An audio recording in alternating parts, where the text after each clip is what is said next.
Continuing with our top 5 perfect Patriots fits for the 2020 NFL Draft, I'm Sierra Goodwill here with Evan Lazar. We've talked a lot of offensive guys. We're shifting our focus now to the defensive line. You like AJ Epenesa. Why?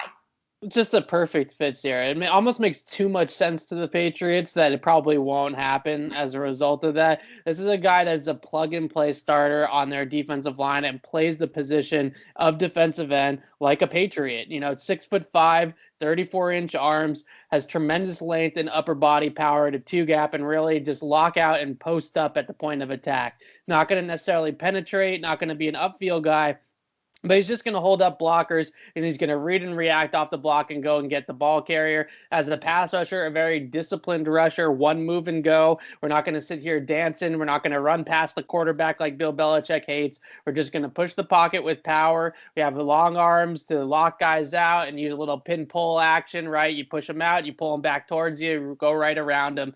It's just, you look at sort of the traits that he has, the length, the ability to win with power. It reminds me a lot of Trey Flowers as a prospect and as a player. And I think that Epenesa can probably give you Trey Flowers almost instantly, which is a lot to be said for that. So not the most exciting pick, not the highest ceiling, but probably the safest pick the Patriots could make in this draft, because I know day one that Epenesa could start for them at weak side defensive end.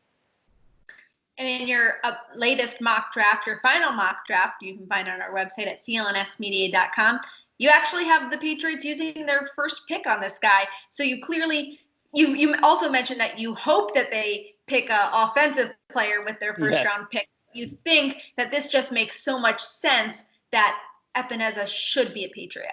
I think it's really just the comfortability of the pick, right? You could go and get a Denzel Mims just like they got N'Keal Harry last year, but you don't know if Denzel Mims, the way the Patriots have had bad luck with receivers, you just don't know if he's going to pan out. I know for a fact that Epenesa can play 3-4 end for the Patriots. I know it's going to be a perfect fit, and it's just sort of one of those picks that you just make it and you just move on, right? You just say, here's our starting defensive end week 1 for the next 4 or 5 seasons, and we're not going to worry about this guy. And there's a lot to be said for that. I understand that there's guys in this draft that people are going to like more, that are going to have higher upsides, even on the defensive line. Somebody like a Yatir Gross-Matos has a much higher upside than AJ Epenesa does. But at the same time, Gross-Matos has a little bit of question marks, whereas Epenesa is more of a clean prospect. Last year at this time, Sierra, a lot of people were pegging Epenesa as the first defensive end off the board.